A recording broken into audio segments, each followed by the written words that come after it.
Premièrement, le rôle des adultes, c'est de préparer l'avenir pour les jeunes générations. Autrement, ce ne sont plus des adultes. D'accord? C'est pour ça que le proverbe africain dit que pour connaître le niveau de responsabilité des adultes, eh ben, il faut aller sur Facebook pour voir ce que les jeunes font. On se comprend. Bon. La deuxième chose, donc parce que, vous savez, c'est ça qui permet de savoir quelle est la valeur de ce qui est transmis, c'est le comportement des jeunes. La deuxième chose, c'est que l'univers est le fruit d'un conflit. Il y a le conflit partout dans l'univers. Vous voyez, un moment il fait beau temps, après les nuages gris arrivent, il se met à pleuvoir, il y a du vent, le conflit est partout. Vous voyez?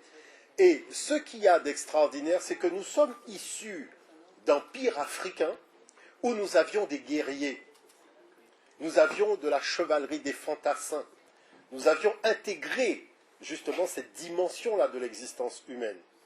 Et il y a eu des lois qui ont fait qu'on nous a enlevé le maillolé, on nous a enlevé le ladja, enfin on a enlevé cette partie combative de notre essence culturelle. Et finalement, le résultat, c'est qu'on veut se définir par rapport à l'autre. Et dans ce combat de la définition par rapport à l'autre, l'autre sait que l'enjeu de la domination, c'est de ne pas reconnaître son adversaire pour la valeur de ce qu'il est en réalité. Donc, ça veut dire que quoi, mes très chers? Nous prenons le temps de faire cet hommage aux combattants de la liberté du passé sur le continent africain, mais aussi on doit lancer les perspectives pour l'avenir. Et je vous propose de commencer avec la problématique du point de vue africain. Vous savez, moi, depuis que j'ai commencé à m'intéresser véritablement, sérieusement à ce problème, j'ai eu l'opportunité de faire des conférences devant des publics exclusivement européens qui étaient relativement hostiles, et je suis gentil.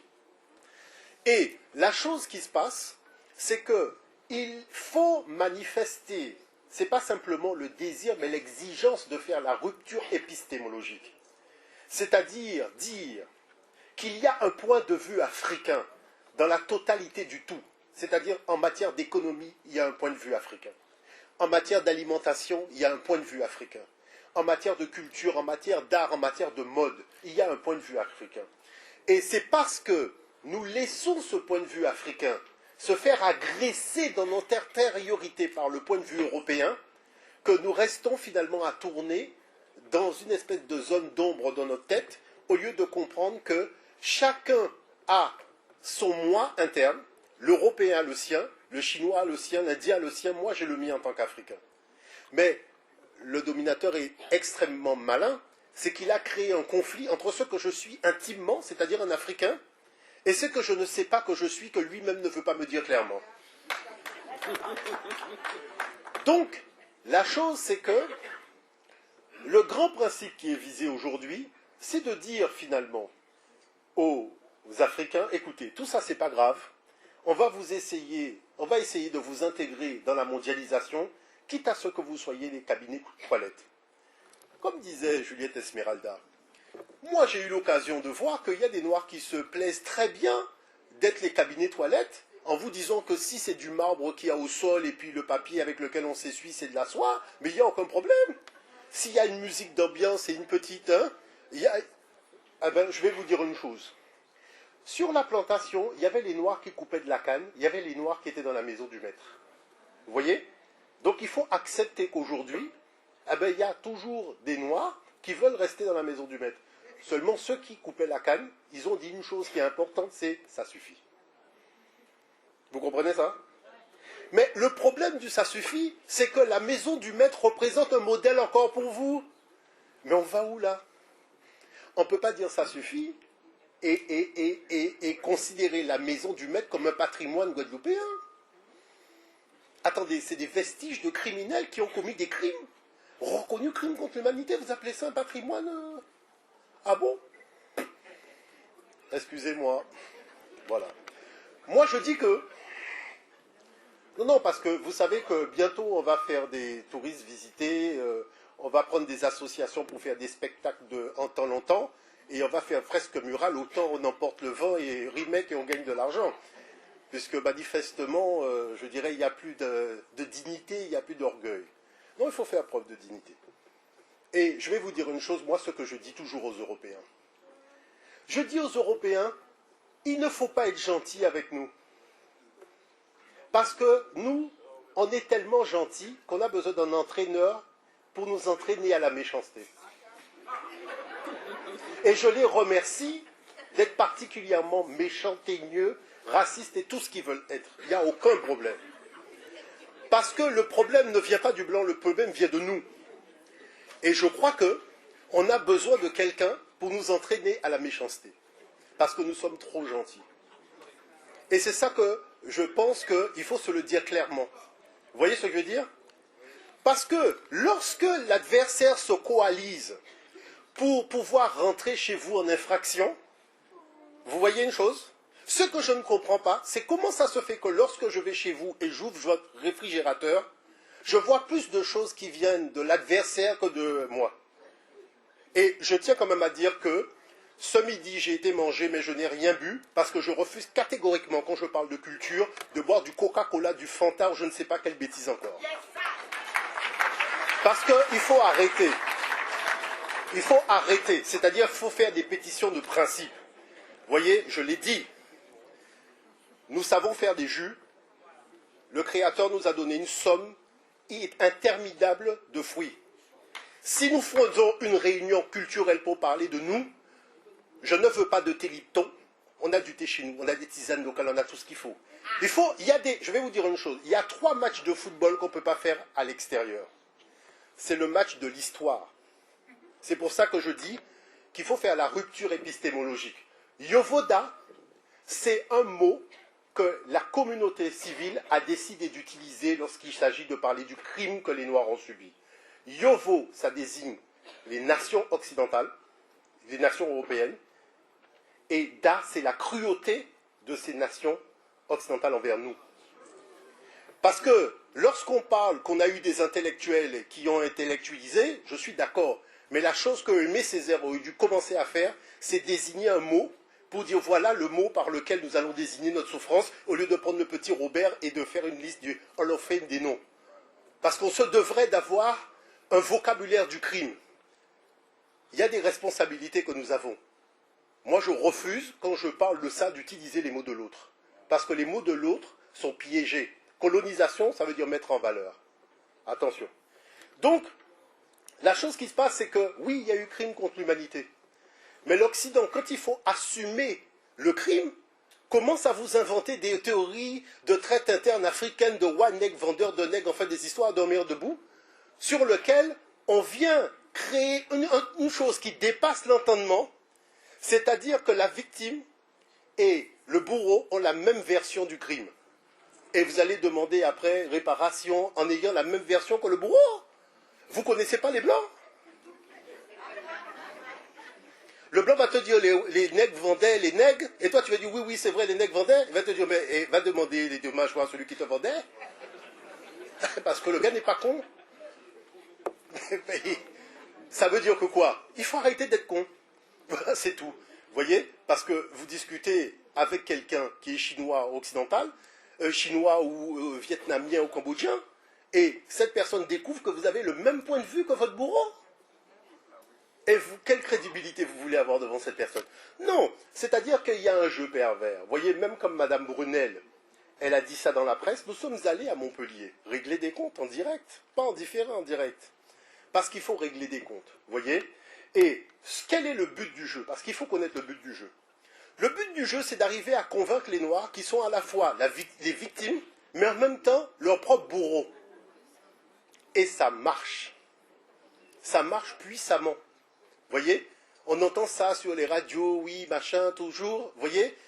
Ça marche parce que, c'est quoi le problème de fond? Le problème de fond, c'est que vous avez un adversaire qui bluffe. Il fait du bluff. Et quand il commence à bluffer, il te dit, nous allons entendre parler, monsieur machin, maître de conférence, diplômé de ci, en fait, tout diplôme avec un monté mode. Mais, c'est un farceur, c'est Bozo le clown. Et tout ce que va dire Bozo le clown relève de l'escroquerie intellectuelle. Mais encore faut-il le savoir. Regardez ce Stephen Hahn, qui dit dans Le Monde que le commerce des grillés est devenu un sujet explosif sur lequel la désinformation n'est même pas un public instruit. Mais qui organise la désinformation? C'est eux-mêmes qui organisent la désinformation. puisque nous-mêmes, on n'a même pas encore eu l'opportunité de parler sur les grands médias nationaux. Et on vient nous dire qu'il y a des informations. Donc, quel est le but de cette désinformation? Et elle est orientée vers qui, cette désinformation? Alors, voilà qu'on m'a demandé de participer à un face-à-face avec Jean-Michel Deveau, après une émission qu'on avait fait à l'Union européenne. Et M. Deveau, qui soutient la traite interne africaine, et moi qui lui dis qu'il faut quand même arrêter de raconter des histoires à dormir debout. Sauf que M. Deveau a écrit un livre qui a été reconnu, donc soutenu par l'UNESCO, dans lequel j'anime un certain nombre de commissions. Et voilà qu'à la télévision, M. Deveau dit le contraire de ce qu'il a écrit dans son livre. Je suis obligé de lui demander, mais M. Deveau, c'est bien vous qui avez écrit le livre, que vous avez demandé à l'UNESCO de soutenir, parce que vous êtes en train de soutenir une version qui n'est pas écrite dans votre livre. Donc moi, ce que je vais faire, je vais sortir le livre et je vais commencer à lire les pages. Parce qu'on va se demander, qu'est-ce que vous fumez quand vous écrivez? Donc, voilà maintenant les enjeux des choses. Voilà qu'on vous montre, par exemple, des scènes extraordinaires, et qui sont des scènes qui sont toujours montrées, et ce sont des scènes sur lesquelles, par exemple, M. Anne ou M. Pétré-Grenouillot viennent vous dire que, eh oui, l'acheminement des esclaves de l'intérieur du continent jusqu'à la côte était assuré à 100% par les Africains, absolument pas par les Occidentaux. Et on vous montre ça, et tout le monde marche comme un seul homme, voyez, parce que vous avez quelqu'un qui vient faire une espèce de présentation totalement Gérard Majax, qui vous sort de son chapeau des trucs que personne n'a jamais vus. Eh bien, je vais vous dire une chose. Il ne reste qu'une seule chose à faire, c'est atomiser tout ça. La première chose qu'il faut savoir, c'est que quand vous cherchez les sources de cette image, parce que les images qu'on vous montre, ce sont des familles nantaises bordelaises qui payaient des dessinateurs pour faire des dessins, et ces gens d'affaires ne quittaient même pas Nantes. Ils font un dessin à Nantes même, et le dessin est payé et donné à la famille nantaise. Maintenant, quand il faut venir nous dire quelle est la source du dessin, comme par hasard, c'est abracadabra et je t'embrouille. Vous prenez l'illustration qui a été, cette illustration publiée par Anthony Troubles dans Transatlantic Story, il n'y a aucune mention de son origine. Vous prenez un ouvrage qui a été fait par James Walving sur la vie de Leida Ekiano, qui était un Africain donc qui avait été mis en esclavage. Il dit que c'est Vernet Lovett Cameron qui est en fait l'auteur qui aurait publié cette image-là en 1873 dans un ouvrage Voyage en Afrique centrale. Le problème, c'est que Vernet n'a jamais écrit ce livre-là. Bon, Black Volving l'utilise encore à Londres en 1992, sans indiquer ses sources. Vous voyez? Et les publications françaises reprennent tout ça, toujours sans indiquer les sources. Et on vous montre deux noirs en train de ramener des Européens à abracadabra, et vous pensez que ce qu'on vous a montré, c'est la réalité. Eh bien, vous allez tomber des nues. Regardez une chose qui dépasse l'entendement. Et c'est ça, le maire de Soissons m'a invité devant le CNRS et l'Institut des hautes études. Et je leur ai expliqué comment ils font du faux usage de faux. Regardez une chose qui dépasse l'entendement. Vous avez une femme qui porte un enfant sur les fesses. Vous savez qu'en Afrique, aucune femme n'a jamais porté des enfants sur les fesses? Ça n'existe pas. Il faut que la tête de l'enfant soit entre les deux omoplates. Vous voyez l'affaire? Donc cette image-là est fausse. Ça veut dire que le gars a dessiné une scène qu'il n'a jamais vue. Bon, donc vous voyez déjà à quel jeu on joue. Mais vous ne prenez pas le temps d'examiner une image. Parce que le gars, c'est un farceur. Donc il faut savoir à qui on a affaire. Bon, regardez cette image-là qui dépasse l'entendement. Nous sommes en train... Donc, ici, c'est une situation où des gens sont ramenés vers les côtes. Et qu'est-ce que vous constatez? Toujours, la femme, elle a un broching. Ça vous saute pas aux yeux, cette affaire-là? Hein? C'est L'Oréal parce que je le vaux bien déjà à cette époque-là. Vous voyez pas que les gens sont des farceurs. Et regardez à quel niveau les enfants sont, mais sur les fesses. Or, je vous ai dit que les gens ne portent pas les enfants comme ça. Donc, quel est le constat de cette image? Elle est fausse. Mais sauf que, on la met devant les enfants à l'école, on la met devant les enfants à l'université, personne ne voit que l'image est une escroquerie intellectuelle caractérisée. Et quand monsieur le maire de Soissons me demande, mais monsieur Motoudé, qui s'est mis à faire ça? J'ai dit, mais les gens que vous avez invités, monsieur le maire. C'est pour ça d'ailleurs qu'on n'a pas fait de photo finale, ils n'ont pas apprécié. Donc, je prends encore ce cas. Vous les enseignants de la Guadeloupe qui racontez n'importe quoi à nos enfants, vous êtes des fous. Et il faut vous faire recycler le cerveau. Moi, je suis à votre disposition. Bon. Non, je suis à votre disposition. Je tiens à dire que j'ai fait une réunion privée avec des enseignants de la Guadeloupe sur l'histoire. J'ai entendu des inepties qui dépassent la stratosphère. Mais je tiens à dire une chose. Je ne suis pas choqué quant au fond parce que c'est normal. Mais sauf que je dis que, vu que les enseignants sont en contact avec les enfants, il faut quand même savoir un minimum de choses avant d'aller raconter des histoires de murs debout aux enfants. Parce qu'on atrophie la conscience de l'enfant. Vous voyez? On atrophie la conscience de l'enfant. Au lieu de lui permettre d'avoir cette lumière à l'intérieur de lui, on cherche à l'éteindre. Et quand elle est éteinte, on lui dit va au Canada chercher une formation pour pouvoir y rester. Voilà une illustration, la traite des nègres qui est issue, voyez-vous, d'un manuel scolaire destiné aux enseignants de la Guadeloupe. Voyez? Donc, voilà ce manuel scolaire. Vous voyez l'affaire? Et on vous dit que c'est comme ça que se passaient les razzias en Afrique pour montrer comment les nègres, en fait, s'organisaient pour raser des nègres, pour les mettre à fond de cale de bateau, des bateaux des négriers européens. D'accord? Bon. Maintenant, regardez cette même image qui est la même image. Vous savez ce que c'est que ça? J'ai montré ça à des vieux. Ce sont tout simplement, c'est le recrutement des tirailleurs sénégalais lors des guerres françaises. Vous savez pourquoi? Le bonnet qu'ils portent sur la tête. Vous voyez l'affaire? Et vous avez vu que dans le manuel scolaire des enseignants guadeloupéens, on leur a mis la traite des nègres en Afrique. Hein, alors que l'illustration n'a rien à voir avec la traite des nègres. Alors, ce qui veut dire que vous me parlez de votre jugement intime, mais vous n'avez pas de jugement intime. Sur la base de quel document vous avez émis votre jugement intime? Sur la base de ces cochonneries-là, ça? Et vous venez me parler de votre jugement intime? Écoutez, pour avoir un jugement intime, il faut disposer des bons documents. Il faut disposer de la vérité. Vous comprenez ce que je veux dire? Il faut être capable de démontrer sa vérité à la face du monde. Vous voyez une chose? Parce qu'il y a une chose que j'accorde toujours à l'Européen de dire tout ce qu'il veut sur les nègres. Il n'y a aucun problème. Mais nous, on l'attend sur le terrain de la démonstration scientifique.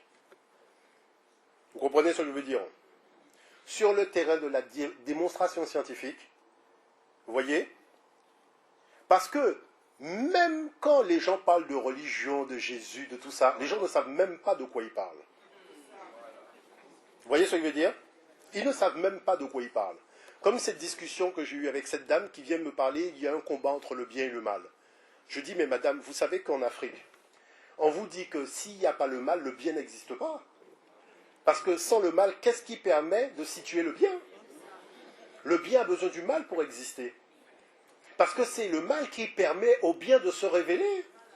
Sans le mal, le bien n'a aucune valeur. Mamlaka dit, moi oui, mais vous me rendez folle. Non, c'est la vérité, madame. Vous voyez ça? Eh bien, je vais vous dire ce que ça veut dire. Ça veut dire que pour permettre au peuple guadeloupéen de se révéler à lui-même, il lui faut un adversaire. Mais pas n'importe lequel, on ne veut pas les petits trucs de catégorie, non, on veut Golgoth. C'est-à-dire celui qui dit qu'il est la race supérieure, qui se prend pour Batman et Superman. Vous voyez? Celui qui dit le monde m'appartient. Et que ce soir, quand tu vas aller manger, tu vas manger mes pâtes alimentaires avec mon coca. Vous comprenez l'affaire? C'est de cet adversaire-là, ça, dont on avait besoin dans ce pays. Maintenant, ça veut dire que moi, je suis né dans un conflit, je ne savais pas qu'il y avait conflit. J'ai découvert le conflit quand je suis allé faire les études à Paris. Moi, qu'est-ce que je savais qu'il y avait conflit? Mais il y a quand même une chose que je dis. Je suis un guerrier mandingue. Vous comprenez ce que ça veut dire, un guerrier mandingue? C'est-à-dire qu'il n'y a aucun problème. Mais on ne va pas se battre sur le terrain de l'adversaire. On va se battre sur notre terrain à nous. Et vous savez quel est le tendon d'Achille de l'Occident? Votre porte-monnaie. Au lieu d'aller courir à 4 heures du matin dans un centre commercial et de faire la queue le long des autoroutes, aller acheter des cochonneries cancérigènes, vous savez que quand Dieu a réparti les richesses de la planète, il a mis 80% des richesses de la planète dans le sud. C'est-à-dire tout ce qui a de la valeur sur cette planète se trouve dans le sud. Et l'Afrique est le coffre-fort de la planète, qui contient toutes les richesses mondiales, toutes les espèces animales. Et que même Dieu, quand il a voulu créer l'homme, il pouvait le créer à Taïwan, il pouvait le créer au pôle Nord, il pouvait le créer à Paris ou à Londres. Il a dit non, non, va aller des grands lacs, là où mon fils, mon premier fils, ma première fille, sera aussi noir que le micro, black man, voilà ce que nous sommes, et fiers de l'être. Vous comprenez ça? C'est ça le problème de fond. Nous sommes nés dans un conflit, on dit au Créateur, mais tu nous as envoyé mettre de l'ordre là où il y avait du désordre. Tu as bien fait, parce que maman ne nous envoie pas faire la vaisselle quand elle est déjà faite. Maman nous envoie faire la vaisselle quand elle n'est pas faite. Celui qui est là-haut nous a envoyé faire la vaisselle dans ce pays. Donc moi je vais vous demander une chose. Tout ce qui représente l'autre sur le mur de chez vous, foutez ça à la poubelle. Vous allez voir que tous vos murs seront vides. Tout ce qui représente l'autre dans votre frigidaire, foutez ça à la poubelle. Vous allez voir où votre argent passe. Au lieu de renforcer notre économie locale, vous êtes toujours en train de marquer des buts contre nous. Donc il faut être quand même un peu sérieux. On ne peut pas dire que l'autre nous embête et quand on ouvre son réfrigérateur, quand on rentre chez soi, on ne voit que l'autre. Vous comprenez une chose, ce que je vais vous dire là? Parce que moi je vais vous dire une chose. Si l'autre vient me dire que Jésus détient la clé pour emmener les gens au paradis, c'est que Jésus est fou. Jésus même est cinglé. Parce que pour marcher avec ces gens-là, ça, mais on va où là? On va où là? Vous voyez ce que je veux dire par là? Nous avons inventé en Afrique le papier, papyrus. Ce que les Grecs ont dit, Medunetcher, hiéroglyphe, ça s'appelait Medunetcher. Medunetcher, c'est les paroles de Dieu. Nous avons été les premiers à parler de Dieu sur la surface de cette planète. Jésus-Christ n'a pas... Quand on parle de toutes ces entités, comme même Mahomet, tous ces gens, Moïse a été formé dans un temple en Égypte, c'est pas dans un temple en Inde ou un temple à Taïwan ou en Alaska. Il faut quand même comprendre les choses, vous voyez? Donc, ce qui veut dire que nous vivons l'heure de l'esbrouf. Et il faut comprendre que c'est l'esbrouf à tous les niveaux. Si je prends rapidement une autre esbrouf, regardez une chose. Savez-vous que c'est un juif qui a fait le zyklon B, qui est le gaz qu'on a utilisé pour gazer les juifs dans les plantations?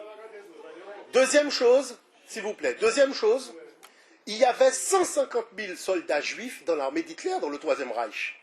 Parce qu'il y avait plus de 500 000 juifs qui vivaient en Allemagne, à l'époque où Hitler est monté, et pour pouvoir montrer à Hitler qu'ils étaient plus allemands que les Allemands, ils se sont engagés dans le Troisième Reich aux côtés d'Hitler.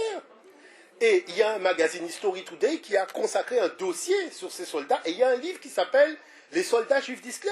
Est-ce que vous avez jamais entendu un historien français venir dire que des juifs ont vendu des juifs ou des histoires comme ça? Jamais. Vous savez qu'au niveau de l'Amérique, ce sont des Indiens, des groupes d'Indiens qui ont servi d'éclaireurs aux Européens pour aller chercher Géronimo à l'intérieur des terres. Est-ce qu'on n'a jamais dit que des Indiens ont vendu des Indiens ou des Ouasindiens ont vendu? On dit le génocide des Indiens d'Amérique. Donc pourquoi vous voulez que tout le monde a un fonctionnement et nous, on a un fonctionnement qui n'est pas celui de tout le monde? Mais laissez les gens raconter leurs bêtises. Nous, on les attend sur le terrain de la démonstration. Laissez les gens raconter leurs bêtises, voyez? Maintenant, si on prend le problème d'Haïti, regardez le problème d'Haïti. L'an dernier, le CRAN a signé la caisse de dépôt et de consignation pour demander réparation et le remboursement de la somme payée par Haïti. Là-dessus, Marcel Dorigny, qui fait partie du comité, enfin il me semblait, qui faisait partie du comité pour la défense de l'honneur des descendants des victimes, vient en Guadeloupe et dit, mais tout ça c'est de l'antiquité parce que le gouvernement Haïti a réglé totalement la solde en 1883. Mais c'est une escroquerie intellectuelle. Et ça prouve que le journaliste de Radio Guadeloupe qui l'a interviewé est un culte. Parce qu'il aurait dû lui dire, vous voyez, que Haïti était la perle des Antilles, un chiffre d'affaires qui dépasse l'entendement. Révolution en 1791 et qui se poursuit partout dans le pays avec Toussaint et Dessalines, il proclame finalement l'indépendance en 1804. Qu'est-ce qui se passe après? Charles X fait descendre le général Marco, vous voyez, non mais c'est vrai, le baron de Marco, il est porteur donc d'une assignation de paiement d'une indemnité aux colons de 150 millions de francs or. Et il se fait à cela, mais il faut comprendre la chose parce que ça dépasse l'entendement, escorté de 14 vaisseaux de guerre armés de 528 canons. Vous voyez l'affaire? Donc à partir de là, qu'est-ce qui se passe? Il se passe que Haïti se retrouve du jour au lendemain obligé de payer cette somme. Ils n'ont pas l'argent en caisse puisqu'ils sortent d'un blocus. C'est 20 ans après les indépendances. Donc ils sortent d'un blocus. Et les Français existent, 5 versements de 30 millions majorés de 6%, vous voyez, avec une remise de 50% sur les droits de douane des bateaux français qui viendront en Haïti. Donc à partir de là, comme les Français voient eux-mêmes que les caisses d'Haïti sont problématiques, ils font un emprunt à leur propre banque, qui est la banque Laffitte, de 30 millions. Donc 30 millions de francs or, vous voyez, remboursable en 25 ans. Le résultat, c'est que Haïti ne perçoit que 24 millions et il faut verser 6 millions pour faire les 30. Donc c'est comme ça que le problème commence. Résultat, avec les intérêts, les agios, les indemnités de retard, tout ce truc-là, sur la première annuité de 30 millions, Haïti va payer 81 millions.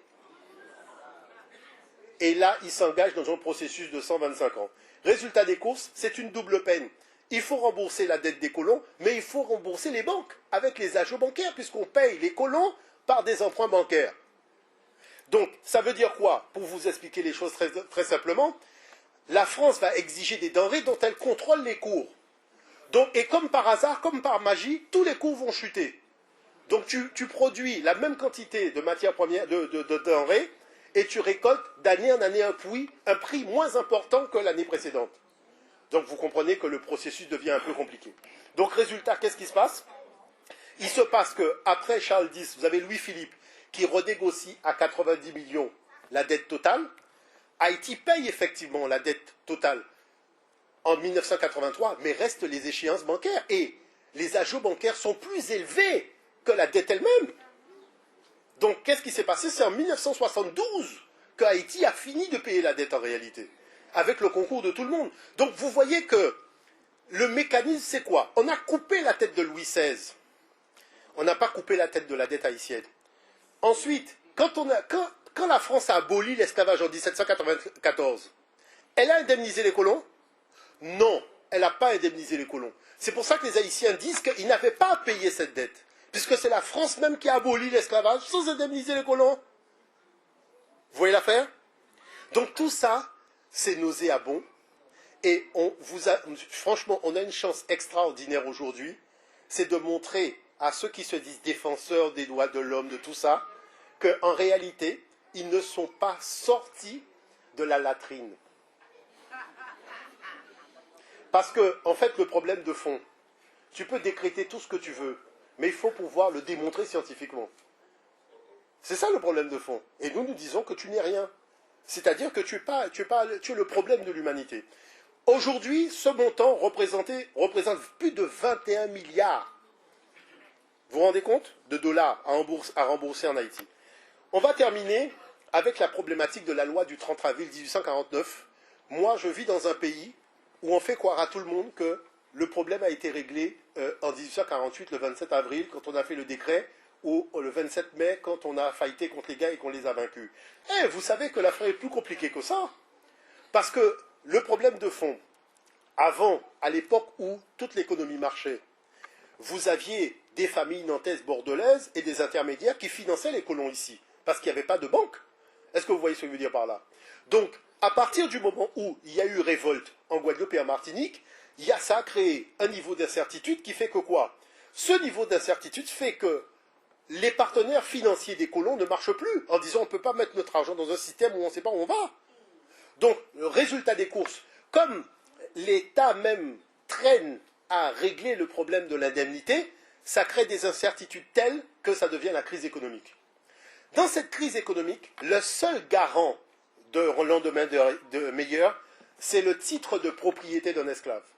Mais comme les petits blancs commencent à voir les choses venir vraiment très compliquées pour eux, eh ben, les grands propriétaires vont commencer à faire courir des rumeurs, comme les gens qui disent qu'on a barré la Sarah et qu'il nous faut faire la queue l'autre jour, en nous faisant croire qu'on a barré la Sarah, comme quoi ça marche. Bon.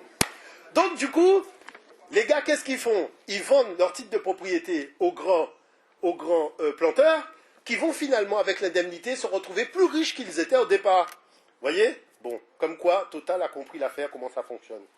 Donc à partir de là... Non mais attendez, c'est des remakes, des resketchs, des je te le rejoue, je change juste la musique, mais le scénario est le même. Hein.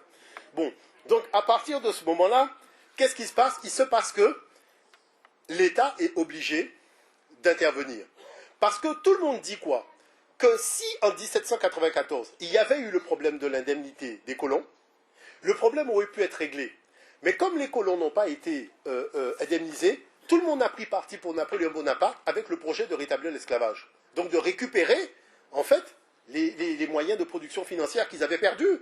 Et c'est pour ça qu'il y a eu cette espèce de symbiose qui a fait que le projet napoléonien a marché. Même dans l'illégalité la plus totale, mais il n'en demeure pas moins que la machine elle est repartie avec l'armée qui impose aux gens donc de faire ça. Donc le résultat des courses, le texte que personne n'a jamais vu, c'est celui-là. Vous voyez, je ne sais pas pourquoi, mais vraiment, c'est le texte du dédommagement des colons, la loi du 30 avril 1849, c'est quelque chose qui n'existe pas. Vous cherchez ça sur Internet, vous ne le trouverez pas. Vous voyez? Alors, où je l'ai eu? Bon, je vais vous dire qui je l'ai eu. C'est monsieur, non, je vais vous dire, c'est monsieur l'ambassadeur de la Côte d'Ivoire, à l'époque de Laurent Gbagbo, donc qui m'a permis d'avoir le document. Parce qu'il m'a dit, il y a une partie de votre histoire que vous ne connaissez pas, mais comme c'est le même texte qui a créé les banques centrales en Afrique. Vous voyez? Puisque ce texte-là a créé les banques ici, mais il a aussi créé les banques en Afrique. Donc c'est pour ça que, comme ils avaient le texte en Afrique, eh ben, il m'a donné une copie et c'est comme ça que j'ai pu avoir le texte. Alors, chose importante, regardez ça parce que ça vous permet de comprendre la puissance des colons. Dans un premier temps, l'État français leur dit, on va vous donner 6 millions de francs et vous allez prendre, donc il y a 50% qui va aller pour vous et 50% qui ira pour créer le capital des prochaines banques, et les comptoirs coloniaux y compris en Afrique. Les gars, ils refusent. On leur fait une deuxième proposition.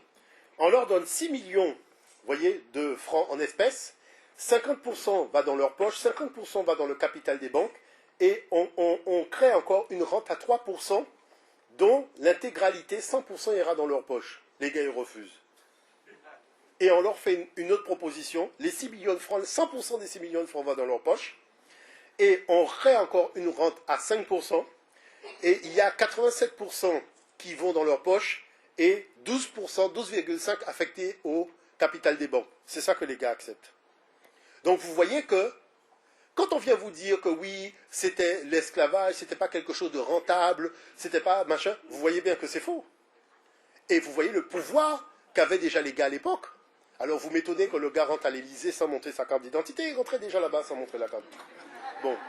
Donc tout ça pour montrer que quoi? Pour rentrer techniquement dans le débat, vous voyez que sur le plan de l'indemnité, en Martinique, vous avez 74 447 esclaves, en Guadeloupe, vous avez 87 087. Donc, par rapport au nombre d'esclaves, ça crée l'indemnité. Vous voyez, par exemple, pour la Guadeloupe, c'est 1 947 164 et des poussières. Mais comme vous avez, vous voyez, la rente à 5%, c'est-à-dire que le colon a 2 fois le même montant. Vous voyez l'affaire? Et ce qui est extraordinaire, c'est que sur le deuxième montant, il doit prendre 12% pour monter le capital des banques qu'il y aura en Guadeloupe. Donc c'est-à-dire qu'après la loi du 30 avril 1849, c'est ça, on voit arriver les premières banques ici. Mais qui possède la banque? Le même qui possède la plantation. Donc ça veut dire que le gars, il a la possibilité de se dédommager finalement chaque année. Puisqu'il peut faire des emprunts, choisir le taux dans son emprunt lui-même, dire que Carrefour et Leclerc baissent les prix. Quand Carrefour appartient à la même personne qui possède Leclerc, c'est comme impuissant de baisser les prix par rapport à Leclerc. Bref. Donc toujours est-il que ramener à la valeur de l'argent d'aujourd'hui, ça représente près de milliards. Moi, ce que je dirais là-dessus, c'est que vous voyez, la part des esclaves en Guadeloupe représenterait 35% du total d'esclaves possédés par l'État français, par les colons. En Martinique, ça représentait 29,98, donc disons 30%. Mais surtout, à La Réunion, on était à 24,42. Mais ce qui est particulier, vous voyez, c'est que La Réunion, qui a moins d'esclaves, a une dotation supérieure par rapport à la Guadeloupe. Vous voyez? C'est-à-dire que si je prends La Réunion ici, vous voyez, j'ai 2 millions et la Guadeloupe a 1 900 000. Eh bien, qu'est-ce que ça veut dire ça? Ça veut dire tout simplement que le montant du titre a été, si vous voulez, non, c'est-à-dire que chaque colonie avait son montant. Et il y avait des colonies où le montant était supérieur par rapport à d'autres colonies. Donc c'est pour ça qu'au total, vous avez des colonies, bien qu'ils aient moins d'esclaves, mais l'indemnité a été plus importante. Vous voyez? C'est pour vous dire qu'il n'y a même pas eu une moyenne pondérée du prix, c'est pour vous dire la puissance que les gars ils avaient quand même à cette époque-là. Maintenant, qu'est-ce qu'on peut dire, je dirais, pour terminer avec la partie schéma? Vous savez, moi, je vous dirais une chose qui est extraordinaire. Il y a des choses que je ne comprends pas. Parce que, vous savez, moi, sincèrement, quand je suis en Afrique, je dis aux frères, qu'un pacte colonial, signer un pacte colonial dans les années 60, c'est une connerie. Parce que vous signez un pacte avec les connaissances de l'époque. Mais vous voyez bien, vous achetez un ordinateur aujourd'hui, 3 mois après, il est déjà obsolète. Ce qui veut dire que, avec ce que nous avons dans l'environnement, un bon laboratoire a la possibilité de nous donner la molécule totale d'une plante. La molécule totale, par exemple, du manioc, pour faire la tchéké et compagnie, ce que nous avons fait. Et on découvre que, non seulement il y a des vertus dans l'industrie, mais il y a aussi des vertus dans le champ de l'alimentaire. Donc, ce qui veut dire que nous sommes aujourd'hui riches, je ne dis pas riches, je dis extrêmement riches, par la biodiversité que nous avons. Et je ne parle même pas du sous-sol, puisque Dieu, quand il a distribué les richesses, il nous a donné 100% des mines de diamants, 100% des mines de thorium et compagnie. Et comme je dis toujours aux Européens, j'ai jamais vu une mine prendre sa valise et dire je pars en Amérique. Bon, toutes les mines sont chez nous, ce qui veut dire que depuis que nous sommes nés, nous n'avons jamais été pauvres. Vous comprenez ce que je veux dire? On ne sera jamais pauvre tout autant qu'il y aura des noirs sur cette planète, parce que Dieu a dit cela, ils ne seront pas pauvres. Je leur donne la totale. Bon, maintenant, c'est vrai qu'on a des braqueurs de banque qui sont venus avec des ecclésiastes pour braquer nos consciences, puisque c'est le code noir et la Bible. Le gars, il dit, bon, je braque sa banque, toi, tu braques son cerveau, et puis on va fonctionner. Et le braquage fonctionne, puisque entre voleurs, on se comprend. Donc, la chose qui se passe, c'est que quoi? C'est que si vous arriviez à intégrer 2 choses, on n'est pas compliqué, on vous demande juste 2 choses.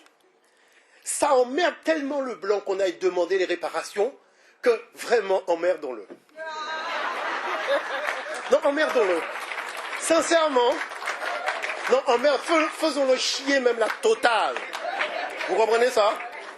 C'est-à-dire les histoires de ceux qui disent que est-ce qu'il faut pas, je dis, le blanc, faut l'emmerder. Parce qu'il nous casse les pieds, c'est mariage gay, c'est toutes sortes de trucs, nous on est fatigués. Vous voyez ce que je veux dire par là? Non, il faut dire les choses, nous on est fatigués. Parce qu'on attend mieux que ça pour les jeunes générations, de vrais projets de société, en leur permettant de savoir clairement où on va. Mais aujourd'hui, les discussions sont des discussions de bas niveau. La deuxième chose qui est importante, c'est que nous sommes riches. Nous sommes riches par la biodiversité que nous avons. Nous sommes riches par toutes ces plantes médicinales. Nous sommes riches par ces fruits. Nous sommes riches par un sol qui nous donne chaque année des fruits merveilleux. La mer que nous avons, la rivière que nous avons, nous sommes riches. Regardez comment, quand il y a les championnats du monde, quand il faut faire les Jeux Olympiques, le nombre de médailles d'or que la Caraïbe ramène. Vous pensez que c'est seulement dans les Jeux Olympiques que nous sommes aussi riches? Nous sommes riches dans beaucoup de domaines. Même nos jeunes ce sont des cerveaux extraordinaires dans tous les domaines. Mais la chose que je vous dis, c'est que cette richesse, elle n'existe qu'à une condition. Si on accepte ce que nous sommes. Nous sommes des Africains. Vous comprenez ça? Si nous acceptons ça, nous sommes riches. Et je voulais juste, oui, tout à fait, moi j'ai terminé. J'ai 5 minutes. Moi, je voulais avoir l'opportunité de donner au frère Henri Joseph, parce que c'est vrai que je le cite souvent, qui est là, l'occasion, je vous dis ça, j'ai la chair de poule, l'occasion vraiment de vous expliquer que lorsqu'on envoie nos enfants étudier au Canada ou au Québec ou dans ces régions-là, la biodiversité de ces régions ne correspond pas à notre biodiversité.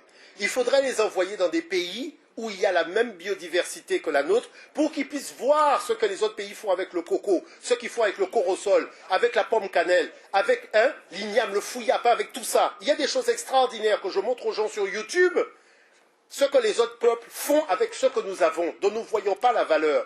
Mais les autres connaissent déjà la valeur, y compris sur le plan médicinal. Ce ne sont pas des trucs qui te donnent ni le cholestérol, ni le diabète, ni le cancer. Mais pourquoi voulons-nous imiter l'autre à ce point, alors que l'autre ne cherche pas à nous imiter? Vous voyez ce que je veux dire par là?